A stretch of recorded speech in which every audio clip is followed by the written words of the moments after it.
வந்திருக்கிற எல்லா பக்தர்களுக்கும், நமது திருக்கோவிலில் நடக்கிற ஒவ்வொரு அருள்நிறை காட்சிகளுக்கும் இந்த பேனை மாற்றி வைங்க. இந்த இதுக்கு வந்து எவர்த்திருக்காரு.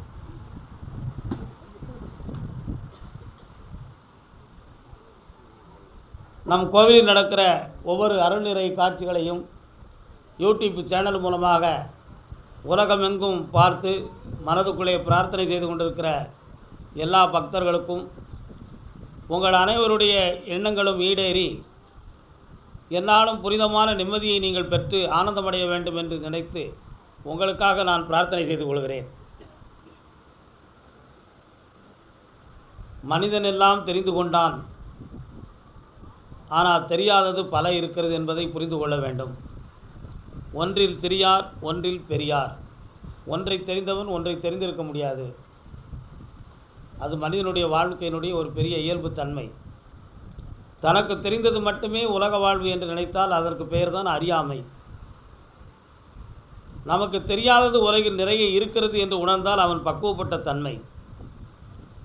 உலகத்தை தான் உய்து தன்னுடைய விளக்கங்களில் நிறைய விஷயங்களை புரிந்து கொள்ள வேண்டும் என்று ஒருவன் முனைகிறான் என்றால் அவன் அறிவுடையவன் என்பது பொருளாகும். ஆனால் மனிதன் எல்லாமே பார்க்காம அந்த உலகத்தையே பார்த்து ரசித்துக்கிட்டு இருக்கான். தனக்குள்ளே என்ன இருக்கிறது என்பதை புரியாமல் பார்த்து கொண்டு இருக்கக்கூடிய மனித ஜீவன்கள் தான் வசித்து கொண்டு இருக்கிறார்கள். ஆனால் தனக்குள்ளே ஒரு பேராற்றல் இருக்கு என்பதை அறிகிற தன்மையை பெற்றவன் ஞான நிலைகளை அடைகிறான் என்பதுதான் முக்கியம். அதான் தன்னை உணர்ந்தவன் ஞானி, தன்னை உணர்ந்தவன் தயாபரன், தன்னை அறிகின்றவன் மகா மனிதன் அப்படின்னு எல்லாம் நம்ம பெரியோர்கள் நமக்கு சொல்லியிருக்கிறாங்க. பசிக்கு உணவளித்தவனை பாராட்டுகிறோம், ருசிக்க சமைத்தவனுக்கு சம்பளத்தை கொடுக்கிறோம். சமைத்தவன் இறைவன், இந்த உலகத்தை உருவாக்கியவன். அவனுக்கு யாருமே எதையும் கொடுக்கவும் முடியாது, அவன் வாங்க போகிறதும் இல்லை. யாதொரு பலனையும் எதிர்பார்க்காமல் இந்த உலகத்தை வாழ்விக்கும் ஒரு மாபெரும் ஆற்றல், அதுதான் இறையாற்றல். ஆனால் மனிதனுடைய தர்க்கத்தில் எதற்குமே ஒவ்வொரு அசைவுக்கும் கூலி கேட்குறவன் தான் மனுஷன். நான் தான் இதை பேசினேன், அதனால் உனக்கு முடிஞ்சுது, அதனால் எனக்கு வேண்டிய கமிஷனை கொடுன்னு கேட்குறதுக்கு ஒரு குரூப் இருக்கும். நான் தான் இன்னாரை கூட்டிகிட்டு வந்தேன், அதனால தான் உனக்கு இந்த சம்பவம் நடந்துச்சு, இதற்கு ஏற்பாடு பண்ணதுக்கு எனக்கு ஏதாவது கொடு அப்படி கேட்குறேன். இப்படி ஒவ்வொரு அசைவுக்கும் ஒரு கூலியை நிர்ணயம் பண்ணி வாழ்ந்தால் தான் இந்த பூவுலகில் வாழ முடியுங்கிற ஒரு நிலைமை மனிதனுடைய வாழ்க்கையில் ஏற்பட்டுருக்கு. அது மனிதனின் குற்றமா அல்லது இயல்பின் குற்றமானு நம்ம ஆராய்ந்து பார்க்கறதுக்கு நமக்கு நேரங்கள் கிடையாது.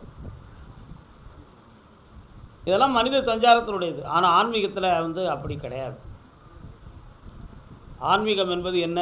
எல்லா ஆன்மாக்களையும் ஒன்றென நினைத்து அவைகள் புண்ணியம் பெறுவதற்காக அவர்களுக்கு வழிகாட்டுவதும், அந்த ஆன்மாக்களுக்கு வாழ்த்துக்கள் தெரிவிப்பதும், அது வாழுகின்ற சரீரத்துக்கு சேவைகள் செய்வதும் தான் ஆன்மீகம்.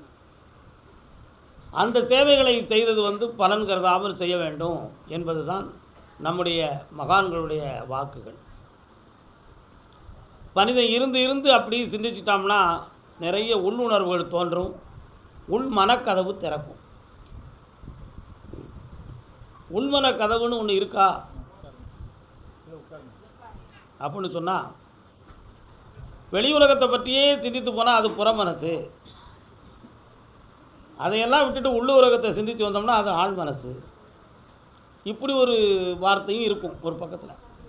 ஆனால் அவைகளையும் கடந்து நிற்கின்ற ஒரு ஆத்மாவின் இணைப்பில் இருப்பது தான் ஆழ் மனசு. அந்த ஆழ்மனதை பற்றியெல்லாம் மனிதன் நம்ம சிந்தித்து நம்ம செயல்பட நினைத்தோம்னா அது நம்மளை ஞான நிலைகளுக்கு கொண்டு போகுங்கிறது தான் ரொம்ப முக்கியம். காற்றுன்னு ஒரு பொதுவான காற்றின் பேரை நம்ம சொல்லுதோம். காற்றில் 32 வகை இருக்குது. 32 காற்று இருக்குது. புராண காற்று, ஜீவகாற்று, லட்சுமிகர காற்று, அந்தி காற்று, இப்படி 32 விதமான காற்று இருக்குது. இந்த 32 விதமான காற்றில் மிகவும் முக்கியத்துவமான பிராண காற்று, பிராணன் உயிர்காற்று என்பது பொருள். அந்த பிராணனுங்கிற உயிர்காற்றில் உணர்ச்சி கலந்துருக்கும். அதை உத்தமமாக புரிகிற பொழுது ஒரு இடத்துல நடந்து போய்கிட்டு இருப்போம், காற்று பொதுவாக வீசிக்கிட்டு இருக்கும். சில இடத்துல போனோன்னு அந்த காற்று மேலே போட்டோன்னு அப்படியே தன்னறியாமல் மெய்சில் இருக்கும். அந்த மெய்த்தளிர்ப்பு வந்து எல்லாராலும் உணர முடியாது, ஒரு குறிப்பிட்ட சிலரால் உணர முடியும். அப்போ உணர்ந்தவனுக்கு மட்டும்தான் அது பிராண காற்றா? அப்படி இல்லை. உணர்ந்தவனுக்கு அவனுடைய ஜீவகாந்த சக்தி கொஞ்சம் மேலே எழும்பி நின்றுருக்கு. அதனால் அந்த பிராண காற்றை சந்திக்கும் பொழுது அந்த மெய்சிலிர்ப்பு ஏற்பட்டிருக்கு. சராசரி மனிதனையும் தொற்றுருக்கு, அவனால் அதை புரிந்து கொள்ள முடியலை. அப்படி அந்த பிராணன் என்னும் உயிர் காற்றில் உணர்ச்சி கலந்திருக்கும் பொழுது, நம்மை தொடுகிற பொழுது நமக்கு தன்னறியாமல் ஒரு புத்துணர்வு, ஒரு மன அதிர்வு, உணர்ச்சியில் ஒரு சின்ன மாற்றம், இவைகளெல்லாம் இருக்கும். இப்படி இருக்கிறதுக்கு பேர் உயிர்காற்று. இந்த உயிர்காற்றை மகரிஷிகள், பக்குவப்பட்டவர்கள், சித்தர்கள், யோகியர்கள் உயிர்காற்றை தன்மையப்படுத்துகின்ற ஆற்றல் உடையவர்கள். உலகத்தில் உலாவி கொண்டிருக்கிற பிராண காற்றை தன் பக்கம் இழுத்து தன்னுடைய மணிப்பூரக சக்திக்குள் சேர்த்து வைக்கக்கூடிய பக்குவத்தை பெற்றவர்கள் மகான்கள் இருக்கிறாங்க. நம்மளும் அந்த காற்றை சேர்த்து வச்சுருக்கோம் மணிப்பூரகத்தில்.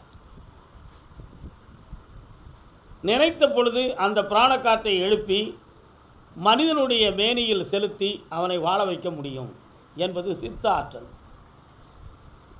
சித்தாற்றலுங்கிறதனுடைய தன்மை அதுதான்.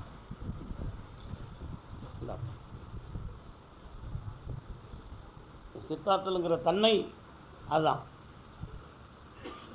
இந்த சித்தாற்றல் சொல்லும்போது நான் உங்களுக்கு முதல்ல சொல்லிட்டேன், இப்போ காற்றில் 32 இருக்குது. பிராணக்காற்று வீசுகிற பொழுது உணர்ச்சி தட்டுப்படுது. உணர்ச்சின்னு ஒரு வார்த்தை தான், ஆனால் 18 உணர்ச்சிகள் இருக்குது மனித வாழ்க்கையில். உணர்ச்சிகள் 18 விதம் இருக்குது. தொடு உணர்வு, ஸ்திருஷ்ட உணர்வு, செவி உணர்வு, நல்லுணர்வு, இப்படி பற்பல உணர்வறைகள்லாம் இருந்து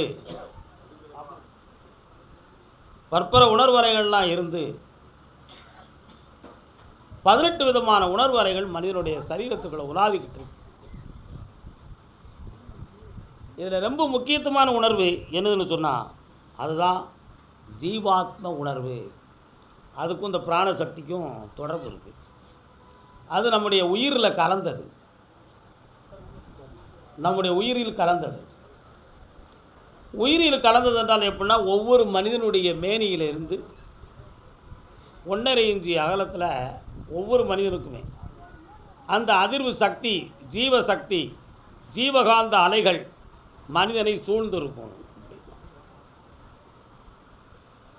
அதுக்கு பேர் தான் ஜீவ உணர்ச்சி, ஆத்ம உணர்வு. அது என்னவெல்லாம் இருக்குன்னா, பதிவுத்தன்மை, ஈர்ப்புத்தன்மை, வெளிப்படுத்தும் தன்மை, 3 ஆச்சு. பதிவுத்தன்மை, ஈர்ப்புத்தன்மை, வெளிப்படுத்தும் தன்மை, பிரகாசத்தன்மை, பிரியாத்தன்மை. இப்படி 5 வகையான தன்மைகளை கொண்டது அந்த பிராண ஆற்றல் என்பது. அதுதான் ஜீவகாந்த சக்தி. இந்த ஜீவகாந்த சக்தியும் வெளியிலிருந்து வரக்கூடிய பிராண காற்றும் இணைந்து விட்டால் புதிய பிராண சக்திகள் மகான்களுக்கு கிடைக்கும். இப்போ வெளி உலகத்தில் உலாவுததில் நம்ம பார்த்துட்டோம், 32 காற்றை சொல்லிட்டோம். உடம்பில் தோன்றக்கூடிய உணர்ச்சியில் 18 இருக்குது. இந்த 18 உணர்ச்சியும் 7 ஆதாரத்தில் 6 ஆதாரங்களில் தனித்தன்மை கொண்டது. மூலாதாரத்தில் 3 விதமான சக்தி இந்த உணர்ச்சி கொடுக்கும். மூலாதாரத்தில் எப்படி உணர்ச்சி 18ஓ அதுபோல் சக்தி 18. மூலாதாரத்தில் 3 விதமான சக்தியை கொடுக்கும் இந்த உணர்ச்சி. சுவாதிஷ்டானத்தில் 3 விதமான சக்தியை கொடுக்கும் இந்த உணர்ச்சி. மணிப்பூரகத்தில் 3 விதமான சக்தியை கொடுக்கும். இப்படி 6 ஆதாரம், அநாகதம், விசுத்தி, ஆக்ஞை என்னும் 6 ஆதாரங்களுக்குள் 18 விதமான உணர்ச்சி சக்திகளை கொடுத்து அது சகசிராரத்துக்கு போகிற பொழுது சகசிராரம் திறக்கிறது என்பது பொருளாகும். அப்படி ஒரு மனிதனுக்கு 18 விதமான சக்தியும் ஒன்று கூடி சகசிராரம் திறந்து விட்டால் அவன் பரிபூரண ஞான நிலைகளை அடைகிறான் என்பது பொருள்.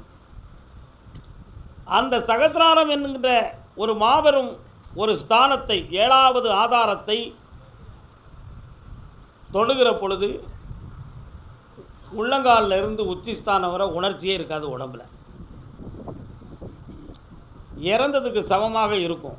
ஆனால் உள்ள உயிர் ஓடிக்கிட்டே இருக்கும். உணர்ச்சி மட்டும்தான் இருக்காது, ஆனால் உடலுக்குள்ள உயிர் ஓடிக்கிட்டே இருக்கும்.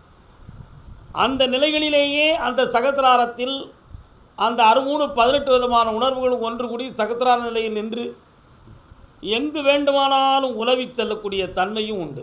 இந்த உலகத்தில், இந்த பிரபஞ்சத்தில் ஆகாயத்தில் கலந்து இங்கேருந்து எந்த உலகத்துக்கும் போய்க்கலாம், உலகம் முழுக்க சுற்றலாம். ஆனால் சரீரம் ஒரு இடத்துல தான் இருக்கும். சரீரம் ஒரு இடத்துல தான் இருக்கும். ஆனால் இந்த ஆத்மசக்தி, சூட்சம உடலும் இந்த 18 விதமான உணர்ச்சியும் இந்த ஜீவகாந்த சக்தியும் சேர்ந்து சகசிராரத்தினுடைய தொடர்புகளை வைத்து உலாவ சென்றால் சரீரம் ஒரு இடத்துல இருக்கும். ஆனால் உலாவதில் இந்த உலகம் முழுக்க, இந்த பிரபஞ்சம் முழுக்க பார்க்கலாம். இந்த உயிர் ஓடிக்கிட்டு இருக்கக்கூடிய, உள்ளுக்கு இருக்கக்கூடிய மனசு எதை பார்க்க வேண்டும் என்று நினைத்ததோ அதை இந்த ஜீவகாந்த சக்தி, இந்த ஜீவசக்தி சகசிராரத்தின் வாயிலாக அப்படியே கொண்டு போய் நம்மளை அங்கே கொண்டு விட்டுருவோம். அங்கே இருக்கக்கூடிய வாசனை, அங்கே இருக்கக்கூடிய கிளைமேட், அங்கே குளிர்ச்சியாக இருந்தால் குளிர்ச்சி, வெப்பமாக இருந்தால் வெப்பம். ஏன் அப்படிலாம் விழித்து சொல்கிறத விட ஒருத்தன் வீட்டுக்குள்ளே என்ன சமையல் பண்ணியிருக்கிறாங்கிறத கூட கண்டுபிடிச்சிக்கலாம். அந்த வாசனையும் அந்த ருசியும் கூட தெரிஞ்சிடும். உன் வீட்டில் என்ன சாப்பாடு சாப்பிட்ருக்கேன்னு சொல்லி. அந்த அளவுக்கு இந்த பிராணசக்தியை 18 வகையான உணர்ச்சி சக்தியும் 32 காற்றுகளிலே பிராண காற்றை கலந்து சூட்சும சரீரத்தை எழுப்பி சகசாரத்தின் வாயிலாக ஒரு பெரிய பயணத்தை, ஆத்ம பயணத்தை உருவாக்குகிற பொழுது அடைந்ததுக்கு பெயர் தான் ஞானம் என்பது பொருள். அந்த ஞான சக்தியை பெறுவதற்குத்தான் ஒரு மனிதன் பக்குவப்படுதலும், மன அடக்கம் பெறுதலும், மன பண்பு பெறுதலும், எதையும் ஏற்கின்ற தயாள குணம் பெறுதலும், பொறுத்தாளுகின்ற தன்மையை பெறுவதும் மனிதனுக்கு ஏற்பட்டு அவன் மகானாகலாம்.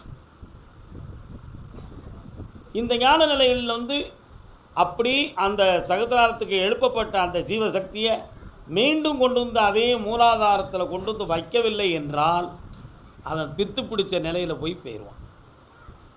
அதான் பழங்காலத்தில் சித்தரெல்லாம் பித்தரை போல் இருப்பார் அப்படின்னு சொன்ன வார்த்தையினுடைய தன்மை. அதை ரிட்டர்ன் பண்ண தெரியவில்லை என்றால் பித்து பிடித்த நிலைக்கு போயிடுவான். இந்த நிலைகளில் இப்படியெல்லாம் போய் முயற்சி பண்ண முடியாமல் நம்முடைய ஆத்மாவுக்கு ஒரு சில பலன் கிடைக்கணுங்கிறதுக்காகத்தான் மனிதன் அவதார புருஷர்களாகிய தெய்வங்களை மனதை விட்டு வணங்கி கோயிலாக சென்று நம்முடைய மனதை கடவுளுக்கு ஒப்படைத்து நம் எண்ணங்கள் நிறைவேற வேண்டும் என்பதற்காக பிரார்த்தனைகளை செய்து சராசரி மனிதர்கள் பலனடைந்து கொள்கிறார்கள். அந்த கோயில்களிலும் அந்த தெய்வங்களிலும் கூட இந்த மகான்களுடைய ஆத்மாவும் மகான்களும் கூட அங்கே பள்ளி கொண்டு இருப்பது உண்மை. சித்தர் அடங்கியிருக்கிறார், மகாமுனிவர் அடங்கியிருக்கிறார் அப்படிங்கிற ஒவ்வொரு வார்த்தைகளும் ஒவ்வொரு இடத்துலையும் இங்கே கேள்விப்படுவதெல்லாம் இதனுடைய அடிப்படையில் உள்ள ஒன்று தான் என்பதை புரிந்து கொள்ள வேண்டும். இப்படி ஒவ்வொரு மனிதர்களுமே ஞான நிலைகளை அடைய வேண்டும் என்று நினைத்தால் தன்னுடைய உடலில் இருக்கக்கூடிய ஆத்மசக்தியை அறிவதற்கு தியானம், தவம், மனப்பக்குவம் இவைகளெல்லாம் அடைய வேண்டும் என்பது மிக முக்கியமானது. இந்த ஞான நிலைகளை பேசுகிற பொழுது எல்லோருக்கும் கேட்கறதுக்கு காது இருக்கும், சில சமயத்தில் கவனம் இருக்காது. சிலவர் கவனிப்பார்கள், அதை புரிந்து கொள்வதற்கு அர்த்தம் தெரியலையே என்று தவிப்பார்கள். இப்படி ஒவ்வொரு மனிதர்களுக்கும் ஒவ்வொரு சிந்தனைகள் ஓடும். ஆனால் புரிந்து அனுபவத்துக்கு வந்தாச்சுன்னா அந்த பேரின்பத்தை, அளவிட முடியாத தன்மையை, ஆனந்தத்தை மனிதன் பெறுவான் என்பது உண்மை. ஆகையினால் எல்லா மனிதர்களும் மனதை அடக்கி, அடக்கமில்லாதான் கல்வி அடர்ந்த காற்றில் வீசிய தென்றலுக்கு சமம் தான். படிப்புங்கிறது என்னது? எவ்வளவு படிச்சிருந்தாலும் மனதை அடக்க பழகுவது படிப்பு. அதான் அடக்கமில்லான் கல்வி அடர்ந்த காற்றில் வீசுகிற தென்றல். காட்டில் தென்றல் வீசி என்ன பிரயோஜனம்? கடலில் மழை பெய்து என்ன பிரயோஜனம்? பாறையில் விதை விதைச்சு என்ன பிரயோஜனம்? ஒன்றுமே கிடையாது. பயனுள்ள இடத்தில் பகிர்ந்து பயனற்ற நிலையிலே அடங்கி உள்ளுணர்வோடு உண்மையோடு உவத்தல் தான் கல்வியின் மாண்பு என்று மனிதன் புரிந்து தன்னுடைய மனதை இறைவனுக்கு காணிக்கை ஆக்கி மனச்செம்மையை கொடுத்து இறைவனுடைய திருவருளை பெறுவதற்காக உங்களுடைய மனதையெல்லாம் தூய்மையாக்கி பகவானுக்கு இருப்பிடமாக கொடுத்து மாசிலாத மனதுக்குள் பேதற்கரிய ஈசனை இருப்பிடமாக்க மாசிலா மனமே ஈசன் கோயில் என்று உணர்த்தி வாழ்த்தி அருள்வாக்கை தொடங்குவோம். வாழ்க, வாழ்த்துக்கள். பெருமானே கர்மசாமி, உன்னை எங்கிருந்து நினைத்தாலும் எப்பொழுது அழைத்தாலும் அடியனுக்கு காட்சி தந்து அருள் கொடுத்து வாக்கு கொடுப்பேன் என்பது சத்தியமானால் வந்திறங்கி அழைக்கின்ற பொழுதெல்லாம் 21 கூட்டுறவு 61 பந்திக்காரர்களும் சேனை வகுத்து தானை சூழ்ந்து தொண்டு செய்வேன் என்பது சத்தியமானால் வந்திறங்கி சொன்ன வாக்கு நடக்கும்படி கட்டளையிட்டு கூப்பிடணுப்பா. பட்டினத்தார் திருவடிகளுக்கு 1000 கோடி வாழ்த்துக்கள். முதல் உத்தரவு ஈரோடு. மனைவியை பிரிந்து மனவாடும் மகன் காலம் சொல்லலாம்.